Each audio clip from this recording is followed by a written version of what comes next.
It was never a scandal splashed across headlines, and it never exploded into tabloid chaos. What unfolded between Heughan and Caitriona Balfe happened quietly, behind the scenes, in a way that made it far more serious than any public rumor ever could be. According to multiple accounts close to the production, there came a moment when the atmosphere shifted so perceptibly that producers felt they had no option but to intervene. At first, nothing appeared unusual. Sam and Caitriona had always shared an intense working dynamic, shaped by years of emotionally demanding scenes and constant public scrutiny. Their chemistry wasn't merely a highlight of Outlander, it was the backbone of the show's success. That closeness had long been accepted as part of the process, unquestioned and uninterrupted, until suddenly it was. Those familiar with the situation describe a specific stretch of time when boundaries began to blur in ways that made others uneasy.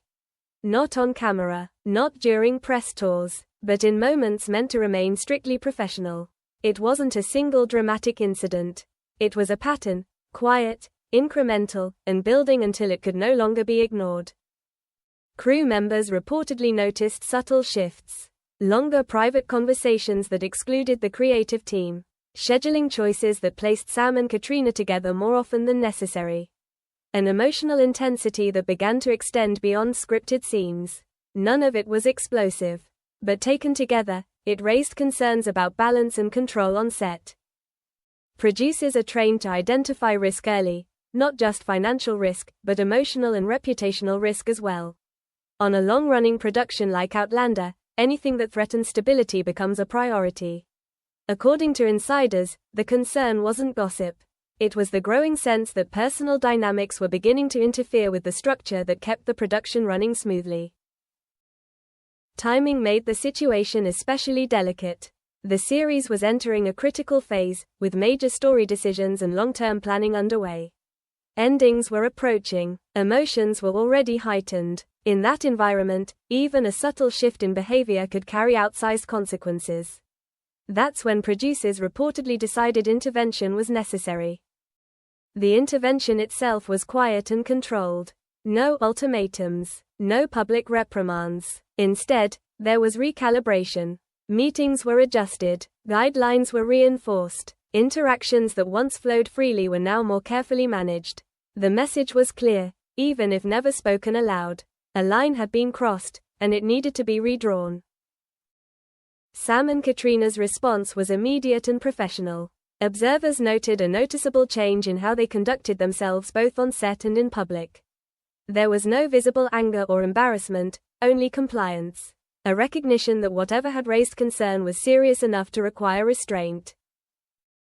Fans sensed the change without understanding its source. Joint appearances felt more formal.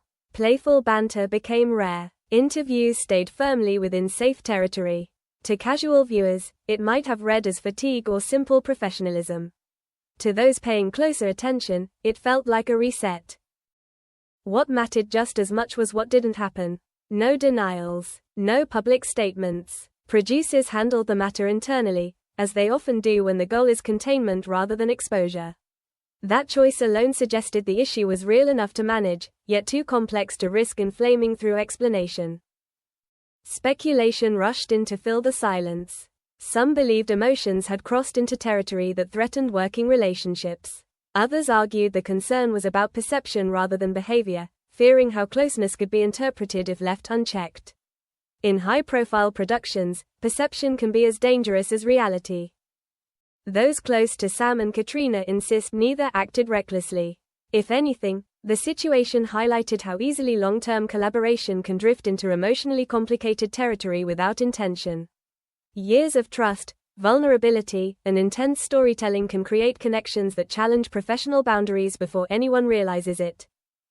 One thing is clear: producers do not step in lightly.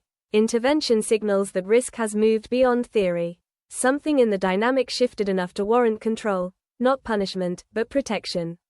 Protection of the project. Protection of the people involved. Protection of a legacy nearing its conclusion. By the time adjustments were fully in place, the moment itself had already passed. What remained was the aftermath: carefully maintained distance, renewed awareness of limits, and the lingering question fans would continue to ask without answers. If producers stepped in, it wasn't because of what the public saw. It was because of what happened when no one else was meant to be watching.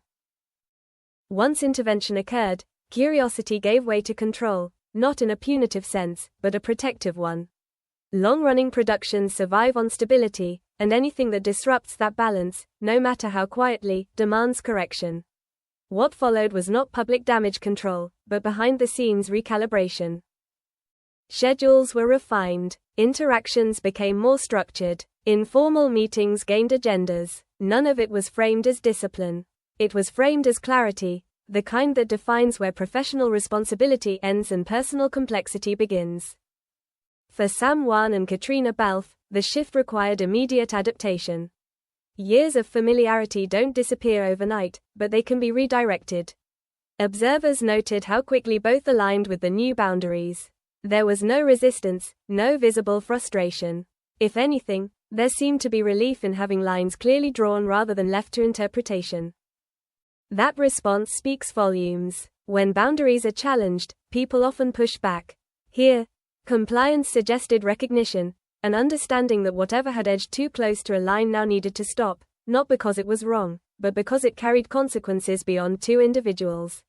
A production, a crew, and a global audience were all part of the equation. The most noticeable shift appeared in public-facing moments. Interviews became more contained, language grew precise, the warmth remained, but it was carefully measured.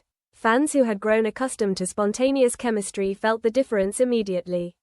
Some read it as distance. Others saw maturity. Both interpretations held truth. Importantly, the work never suffered. On screen, Sam and Caitriona continued delivering performances with the emotional credibility audiences expected. That continuity suggests the intervention worked. It preserved the story without allowing real-life complexity to distort it. Still, intervention always leaves a mark. When boundaries are enforced externally, they reshape how people move, speak, and connect. Even when ease returns, it is rarely identical. Awareness replaces instinct. Fans filled the silence with interpretation. Some viewed the intervention as proof something serious had occurred. Others dismissed it as routine precaution. The truth likely lies between, not a scandal, not a fantasy, but a moment when emotion and professionalism brushed too closely for comfort. Industry veterans note such moments are far more common than the public realizes. Long-term creative partnerships generate emotional depth by design. When that depth begins to affect the working environment, producers step in not to assign blame, but to protect momentum. It's less about crossing a moral line and more about crossing a functional one. What remained unresolved was the internal impact. External boundaries can be enforced, but internal shifts linger. Sam and Caitriona moved forward with discipline, but recalibration often carries quiet loss, even when necessary. As Outlander neared its conclusion, the intervention gained added weight. Final seasons amplify everything. Decisions feel permanent. Relationships feel heightened. In that context, producer involvement reads as an effort to ensure the ending stayed focused on story rather than speculation, a final act shielded from distraction. Over time, the intensity faded into routine. New headlines emerged. Attention shifted, yet the change remained visible in subtle ways. The partnership endured, but it evolved. Spontaneity gave way to something steadier, more deliberate. In retrospect, the intervention may have prevented a far more damaging outcome, not because disaster was inevitable, but because unchecked ambiguity tends to grow. By stepping in early, producers contained a situation that could have spiraled under expectation and projection. The question fans still ask, what line was crossed, may never have a clear answer. And perhaps it doesn't need one. Lines aren't always crossed through action. Sometimes they're crossed through realization, the awareness that something has become too complex to ignore. What matters most is what followed. A conscious decision to protect the work, the people, and the legacy of a series that meant too much to too many to be derailed. Producers didn't step in to erase what happened. They stepped in to ensure it didn't define what came next. In the end, the intervention didn't end a partnership. It preserved it, but preservation always brings change. And while the public may never know exactly what prompted that moment, the restraint that followed tells its own story, one shaped by responsibility, awareness, and the quiet understanding that some lines, once noticed, must never be approached again.